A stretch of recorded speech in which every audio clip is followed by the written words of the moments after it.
Thank goodness for that. I don't know what.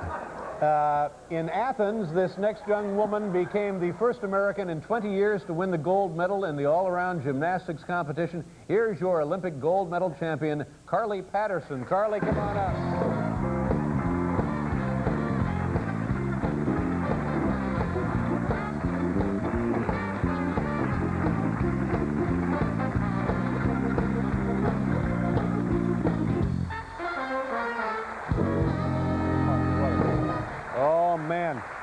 These medals are beautiful, aren't they? There, of course, is the gold, and that's for all-round gymnast.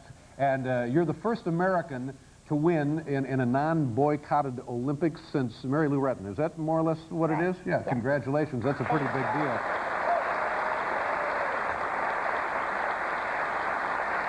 And this is obviously a silver medal. Silver for team. Team, uh-huh. And then I got silver on beam. Silver on beam, and that's your more or less your specialty event, the balance beam. Now describe that piece of apparatus to me. It's very narrow. It's like 4 inches. Yeah, it's like 4 inches wide, and I'm not sure how long it is. And how high off the ground is it? I'm not sure about that either. But it's about 100 feet off the ground, isn't it? When you're on that thing, is it scary? Not really, because I practice so much every day, like 6 hours a day, so. Ooh. You get used to it. But when you were first starting out, did you ever fall off and like catch your chin on the thing or anything? No, I've never done that, but I've like split the beam and like, you know.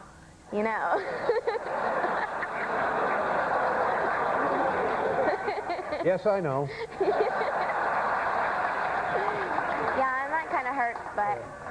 But it is possible for people who do what you do, even the very best, to get injured and terribly injured, isn't it? So that's always got to be a factor in your training and your performances, right?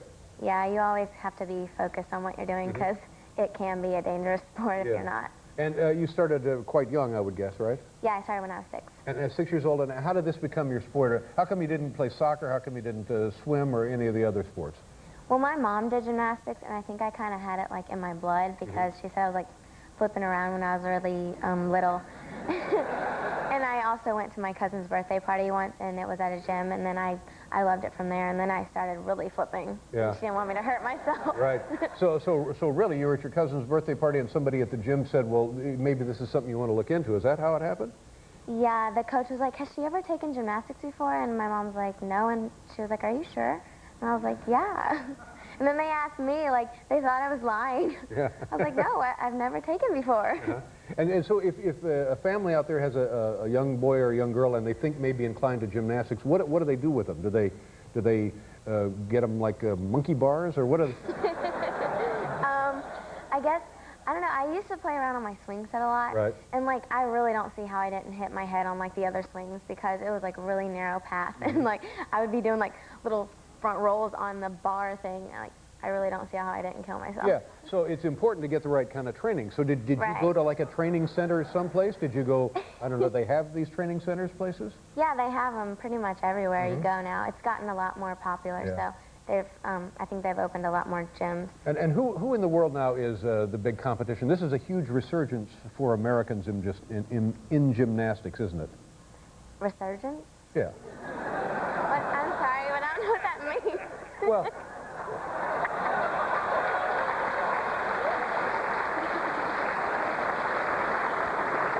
Well, you're the first American woman to win the all-around gold medal, so that's like a big resurgence for the team, right? Right. Come back to prominence. Like a boost?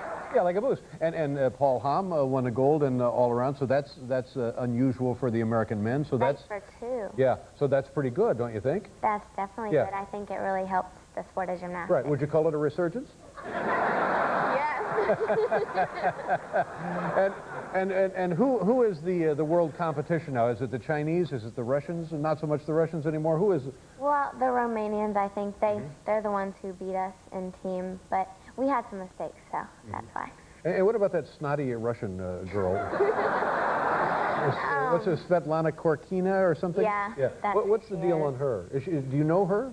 Well, yeah, I've competed against her a couple times. Right. And she's nice to me, but when she talks to, you know, her Russian friends, she's not. Yeah. What kind of things does she say?